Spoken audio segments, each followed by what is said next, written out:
भीलवाड़ा जिला कलेक्ट्रेट कार्यालय पर आज सहाड़ा विधायक लादूलाल पितलिया के खिलाफ रायपुर के ग्रामीणों ने अर्धनग्न होकर विरोध प्रदर्शन किया। इस दौरान उन्होंने कलेक्टर को ज्ञापन सौंपा, जिसमें विधायक पितलिया पर उनकी जमीन पर कब्जा करने के आरोप लगाए हैं। ग्रामीणों ने कलेक्टर से ये भी मांग रखी कि उन्हें इच्छा मृत्यु की इजाजत प्रदान की जाए। रायपुर निवासी बंशीलाल माली ने कहा कि हमारी जमीन पर विधायक लादूलाल पितलिया अवैध निर्माण कर रहे हैं।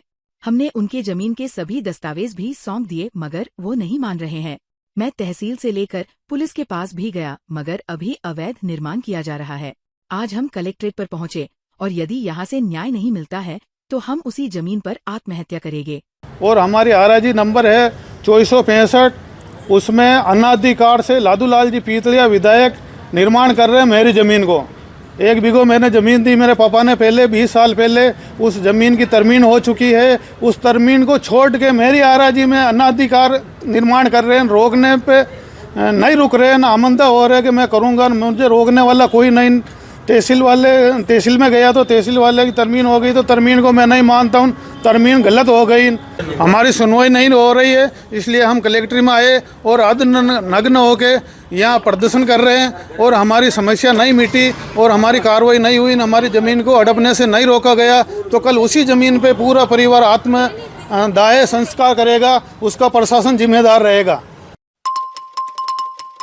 शाहपुरा नगर में उस समय सनसनी फैल गई जब फुलिया गेट के बाहर आखिया क्षेत्र स्थित एक कुएं में एक युवक की लाश तैरती हुई मिली। स्थानीय लोगों ने जब कुएं में शव देखा तो क्षेत्र में अफरातफरी मच गई। घटना की सूचना तत्काल शाहपुरा पुलिस को दी गई, जिसके बाद पुलिस दल मौके पर पहुंचा और शव को कुएं से बाहर निकलवाया गया। मौके पर मौजूद लोगों ने बताया कि शव 2 से 3 दिन पुराना प्रतीत हो रहा था और वह कुएं में औंधे मुंह पड़ा हुआ था। शव की हालत देखकर लोगों के मन में कई सवाल उठ खड़े हुए हैं। आखिर युवक वहां कैसे पहुंचा? क्या किसी ने उसकी हत्या कर शव को कुएं में फेंक दिया या उसने खुद अपनी जान दी? पुलिस ने शव को कब्जे में लेकर पोस्टमार्टम के लिए जिला चिकित्सालय शाहपुरा भेज दिया है। फिलहाल मृतक की पहचान नहीं हो सकी है। पुलिस की टीम युवक की पहचान और उसकी मौत की परिस्थितियों को लेकर जांच में जुट गई है।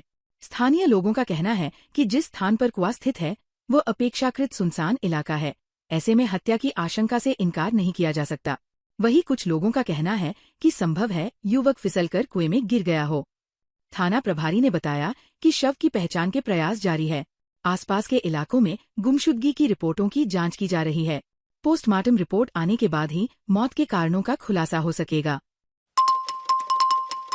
भीलवाड़ा शहर के सदर थाना क्षेत्र में पिछले दिनों निमोनिया के इलाज के नाम पर अंधविश्वास के कारण अपने 9 महीने के कलेजे के टुकड़े को गर्म सलाखों से दाग दिया था मासूम की तबीयत बिगड़ने पर भीलवाड़ा के महात्मा गांधी अस्पताल में भर्ती करवाया, जहां 3 दिन बाद उपचार के दौरान रविवार दोपहर को उसकी मौत हो गई। पुलिस ने इस मामले में मासूम को गर्म सलाखों से दागने वाली मां के खिलाफ जेजे एक्ट और बीएनएस की धारा में मामला दर्ज कर जांच शुरू कर दी है। वहीं मासूम का पोस्टमार्टम करवाकर शव परिजनों को सौंप दिया है। भीलवाड़ा सदर थाना प्रभारी कैलाश विश्नोई ने कहा कि थाना क्षेत्र के इरांज गांव में 3 दिन पूर्व 9 महीने के बालक को सर्दी जुकाम होने के साथ ही निमोनिया होने पर बालक की मां ने ही उसे गर्म सलाखों से दाग दिया था, जहां अस्पताल में भर्ती मासूम की रविवार को मौत हो गई थी। मासूम को गर्म सरिये से दागने वाली मां के खिलाफ भीलवाड़ा शहर के सदर थाना पुलिस ने जेजे एक्ट व बीएनएस की धाराओं में मामला दर्ज कर जांच शुरू कर दी है। जहां सदर थाना प्रभारी ने कहा कि मासूम की तबीयत बिगड़ने पर उनके पिता बाहर मजदूरी करते हैं, वो तुरंत घर आए थे। उस दौरान दोनों पति पत्नी में भी विवाद हुआ था, जहां मासूम को दागने वाली मां ने भी बड़ा पश्चाताप किया था। पुलिस का उद्देश्य है कि अपराधी चाहे मां ही क्यों ना हो, पुलिस कार्रवाई करने के लिए तैयार है, जिससे भविष्य में ऐसी घटना और सामने नहीं आने के साथ ही जनता में बीमारी के नाम पर अंधविश्वास नहीं फैले और जागरूक रहें। 9 माह का मृतक बालक माता पिता की इकलौती संतान थी। अगर मां मासूम को गर्म सलाखों से नहीं दागती तो आज बेटा जीवित होता। भीलवाड़ा कृषि उपज मंडी में इन दिनों किसानों को भारी परेशानियों का सामना करना पड़ रहा है। मंडी में किसानों की उपज की नीलामी के लिए बनाए गए चबूतरों पर मंडी व्यापारियों का कब्जा होने से किसानों को अपनी उपज खुले में डालने को मजबूर होना पड़ रहा है। इससे किसानों को दोहरी मार झेलनी पड़ रही है। एक तो उनकी मेहनत की उपज खराब होने का खतरा है, वहीं दूसरी ओर नीलामी प्रक्रिया में भी देरी हो रही है। छापरी निवासी किसान महेंद्र जाट ने आरोप लगाते हुए बताया कि कृषि मंडी में किसानों की सुविधा के लिए बने नीलामी चबूतरे अब व्यापारियों के स्थायी ठिकाने बन गए हैं, व्यापारियों ने इन चबूतरों पर अपना सामान रख लिया है, जिससे किसानों के लिए कोई जगह नहीं बची है। ऐसी स्थिति में जब किसान अपनी उपज लेकर मंडी पहुंचते हैं तो उन्हें मजबूरन सड़क किनारे या खुले स्थानों पर अपना माल डालना पड़ता है। छापरी निवासी किसान महेंद्र जाट ने बताया कि खुले में उपज डालने से धूल मिट्टी और ट्रैफिक के कारण अनाज खराब होने का खतरा रहता है। वही जगह की कमी के चलते नीलामी प्रक्रिया में भी देरी होती है। कई बार नीलामी देर रात तक खिंच जाती है, जिससे किसानों को अतिरिक्त खर्च और असुविधा उठानी पड़ती है। मक्की की यह हालत है कि किसानों का खर्चा भी वापस बेटा नहीं हो रहा है, क्योंकि हमने 1800 रुपये में थैली खरीदी और आज 1500 रुपये में 1400 रुपये में मक्की बेच रहे हैं। और ज़्यादातर तो ये मंडी के आदमी मिले हुए हैं, क्योंकि एक सरकारी कर्मचारी यहाँ पर चाहिए जो हमारा भाव उज्जवल होए और सही भाव लगे, क्योंकि हमको हमारा खर्चा भी वापस नहीं आ रहा। 1400-1500 रुपये में हम 1800 रुपये में थैली लेके आए बीज की। हाँ, 4 किलो के हम 1800 रुपये में थैली बीज के लेके आए और आज 1500 रुपये में हम बेचने को मजबूर हैं। हाँ, 100 किलो बेच रहे हैं। और दूसरी बात रही, हमारा बहुत सारा नुकसान हो रहा है, क्योंकि हमको भी सरकारी मंडी के अंदर सरकारी आदमी चाहिए। भीलवाड़ा शहर और आसपास के क्षेत्रों में गत दिनों हुई भारी बरसात के बाद भी रेलवे अंडरब्रिजों में जल भराव की समस्या विकराल बनी हुई है। सबसे चौंकाने वाली बात यह है कि 4 महीने बीत जाने के बावजूद इस समस्या का कोई स्थायी समाधान नहीं हो पाया है, जिससे स्थानीय निवासियों को रोजमर्रा की जिंदगी में भारी परेशानी झेलनी पड़ रही है। किसानों, कामकाजी लोगों और ग्रामीण क्षेत्रों से आने जाने वालों को खासकर लंबे चक्कर काटने पड़ रहे हैं, जिससे उनका समय और ऊर्जा दोनों नष्ट हो रहे हैं। स्थानीय लोगों का कहना है कि अंडरब्रिजों में पानी निकासी की कोई व्यवस्था ही नहीं की गई है, जिसके चलते अंडरब्रिज तालाब में तब्दील हो गए हैं। जल भराव के कारण अंडरब्रिज की सड़कों पर बड़े बड़े गड्ढे बन गए हैं, जिससे वाहन चालकों और पैदल यात्रियों के फिसलकर गिरने और चोटिल होने का खतरा लगातार बना रहता है। गुर्जर महासभा के जिला अध्यक्ष मोहनलाल सराधना ने जोधरास रेलवे अंडरब्रिज की स्थिति को बेहद खराब बताते हुए इस बात की पुष्टि की है। जल भराव के साथ साथ रात के समय अंडरब्रिजों में लाइटों की भी कोई सुविधा नहीं है। अंधेरा और पानी का मिश्रण यहाँ से गुजरना बेहद खतरनाक बना देता है।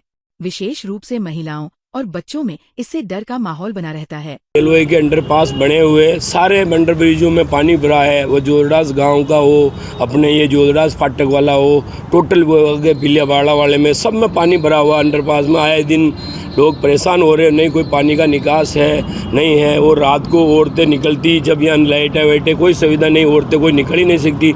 कोई दिन कोई बड़ा हादसा घटना हो जाएगी तो कौन जिम्मेदार रहेगा। तो पिछले 4 महीनों से हमारे रेलवे अंडरब्रिज में जो पानी भरा हुआ है, उसके कारण गांव वालों को कम से कम 4 से 5 किलोमीटर ग्रोथ सेंटर से घूम के मंडपिया स्टेशन पे हमारे खेत वगैरह सब इधर हैं तो आना पड़ता है। कम से कम 4 या 5 बार हमने रेलवे को इस समस्या से अवगत करा दिया हमने, फिर भी हमारी समस्या का कोई निवारण नहीं हुआ। शाहपुरा कोली समाज की ओर से चारण माता मंदिर कोट के ऊपर एक भव्य सम्मान समारोह का आयोजन किया गया। कार्यक्रम में नगर पालिका अध्यक्ष रघुनंदन सोनी, क्षेत्रीय पार्षद राजेश खटीक एवं पूजा कोली का समाज की ओर से सार्वजनिक अभिनंदन किया गया। समारोह का आयोजन समाज के वयोवृद्ध राम प्रताप कोली व रामकिशन कोली के सानिध्य में किया गया। कार्यक्रम की अध्यक्षता कोली समाज विकास संस्थान के अध्यक्ष नरेश कोली ने की, जबकि संचालन एवं संयोजन की जिम्मेदारी समाजसेवी नूरत कोली ने निभाई। इस अवसर पर जनप्रतिनिधियों के साथ समाज के वरिष्ठ जनों का भी सम्मान किया गया। कार्यक्रम की शुरुआत में संयोजक नूरत कोली ने सभी अतिथियों का स्वागत करते हुए कहा कि नगर पालिका की ओर से चारण माता मंदिर परिसर में कोट की दीवार बनवाए जाने से अब समाज के आयोजन एवं धार्मिक कार्यक्रम सुचारू रूप से संपन्न हो सकेंगे। उन्होंने कहा कि ये स्थान अब सामाजिक गतिविधियों का केंद्र बनेगा, जिससे नई पीढ़ी में एकता और जागरूकता की भावना और मजबूत होगी। भीलवाड़ा में भारत निर्वाचन आयोग के निर्देशों की अनुपालना में विशेष गहन पुनरीक्षण कार्यक्रम SIR 2026 के तहत BLO द्वारा घर घर जाकर मतदाताओं से परिगणना प्रपत्र भरवाने का कार्य किया जा रहा है। भीलवाड़ा जिले में अब तक 7,87,467 परिगणना परिपत्रों का वितरण किया गया है। जिला निर्वाचन अधिकारी जसमीत सिन्हा संधू ने सभी मतदाताओं से अपील की है कि वे परिगणना प्रपत्र भरने में BLO का सहयोग कर सक्रिय भागीदारी निभाएं एवं संबंधित जानकारी यथासंभव उपलब्ध कराएं, ताकि उनकी मैपिंग पूर्ववर्ती मतदाता सूची से की जा सके। उप जिला निर्वाचन अधिकारी रंजीत सिंह ने बताया कि जिला निर्वाचन अधिकारी के निर्देशों की अनुपालना में बूथ लेवल अधिकारी घर घर जाकर परिगणना परिपत्रों का वितरण कर रहे हैं, निर्वाचक रजिस्ट्रीकरण पदाधिकारी लगातार फील्ड में निरीक्षण कर रहे हैं। उन्होंने बताया कि परिगणना अवधि के दौरान जिन मतदाताओं की मैपिंग पूर्व विशेष पुनरीक्षण से हो जाएगी, उन्हें किसी अतिरिक्त दस्तावेज की आवश्यकता नहीं होगी। उप जिला निर्वाचन अधिकारी ने सभी मतदाताओं से आग्रह किया है कि वे विशेष गहन पुनरीक्षण कार्यक्रम के दौरान अपना पूर्ण सहयोग प्रदान कर निर्वाचन प्रक्रिया को सुचारू एवं सफल बनाने में सहभागी बने। राजस्थान ग्रामीण आजीविका विकास परियोजना के अंतर्गत भीलवाड़ा जिले की सुवाना ब्लॉक के हमीरगढ़ राजीविका महिला सर्वांगीण सहकारी समिति की आम सभा का आयोजन किया गया, जिसमें मुख्य अतिथि lead bank manager Ashok Pandey, chairman नगर पालिका रेखा परिहार, प्रदेश अध्यक्ष राजीविका अमित जोशी उपस्थिति हुए। दीप प्रज्वलन के साथ कार्यक्रम की शुरुआत हुई और स्वागत गीत के साथ अतिथियों का स्वागत माला व अपर्णा पहना कर किया गया। इसके बाद में प्रदेश अध्यक्ष अमित जोशी राजीविका कार्मिक संगठन ने राजीविका योजना के बारे में विस्तार से समूह की महिलाओं को अवगत करवाया और बचे हुए परिवार को समूह से जुड़कर लाभ लेने हेतु सभी को प्रेरित किया। इसके बाद क्लस्टर मैनेजर मधुलिका ने CLF की समस्त जानकारी प्रदान की और क्लस्टर अकाउंटेंट कौशल्या कंवर ने क्लस्टर की गतिविधियों और आम सभा का महत्व बताया और ऑडिट रिपोर्ट प्रस्तुत की गई। Lead bank manager Ashok Pandey ने वित्तीय साक्षरता के साथ साथ साइबर क्राइम के फ्रॉड के बारे में समस्त जानकारी दी गई। महिला को बैंकिंग और बेटी पढ़ो पर विस्तार से बताया, बैंक बीमा योजना की जानकारी दी। कार्यक्रम में 13 ग्राम पंचायत की 850 महिलाओं ने भाग लिया। आस्था और भक्ति का अनूठा संगम देखने को मिला जब मध्य प्रदेश के ग्वालियर और मुरैना से श्री खजूरिया श्याम की 5वीं विशाल पैदल यात्रा भीलवाड़ा के मॉडल शाहपुरा चौराहे पर पहुंची। गुर्जर समाज और स्थानीय निवासियों ने श्याम भक्तों का जोरदार स्वागत और सम्मान किया, जिससे पूरा माहौल भक्तिमय हो गया। यह पदयात्रा 25 अक्टूबर को रवाना हुई थी। यात्रा में मुख्य रूप से सुरेश गुर्जर मासिंगपुरा कैलाश गुर्जर पालरा, रामलाल गुर्जर पालरा और गोवर्धन गुर्जर गालोदिया सहित कई श्रद्धालु शामिल हैं। ये सभी भक्त 650 किलोमीटर की लंबी और कठिन यात्रा तय करके श्री खजूरिया श्याम के दर्शन करने जा रहे हैं, जिसके बाद ये पदयात्रा संपन्न हो मॉडल शाहपुरा चौराहे पर पदयात्रियों के पहुंचने पर राजस्थान गुर्जर महासभा के कार्यकर्ताओं ने उनका पलक पामड़े बिछाकर स्वागत किया। इस मौके पर आयोजित सम्मान समारोह में आस्थावानों का उत्साह देखने लायक था।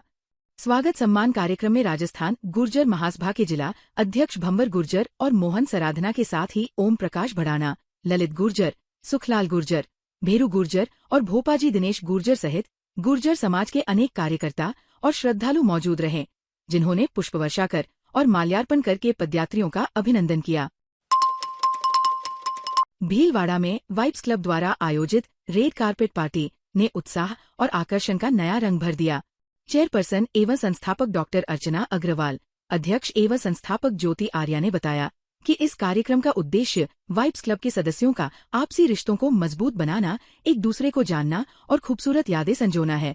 कार्यक्रम की गरिमा में मुख्य अतिथि रहीं मधु नागपाल, प्राचार्य संगम स्कूल ऑफ एक्सीलेंस और श्वेता बत्रा, उप प्राचार्य संगम स्कूल ऑफ एक्सीलेंस। दोनों ही अतिथियों ने अपने प्रेरणादायक शब्दों से सभी को प्रोत्साहित किया और क्लब के आयोजन की सराहना की। इस यादगार शाम के आयोजन में कल्चरल डायरेक्टर रीना डाड, सौम्या काबरा और विधि काबरा ने सहयोग किया। संगीत, नृत्य, फैशन और मनोरंजन से भरपूर ये शाम वाइब्स क्लब के सुनहरे आयोजनों में एक यादगार अध्याय के रूप में दर्ज हो गई। ताज़ा खबरों के लिए बने रहिए लोकजीवन के साथ। लोकजीवन के YouTube चैनल को सब्सक्राइब करें, लाइक करें और बेल आइकन को प्रेस करें, जिससे कि हर वीडियो का नोटिफिकेशन आप तक पहुंच सके। धन्यवाद।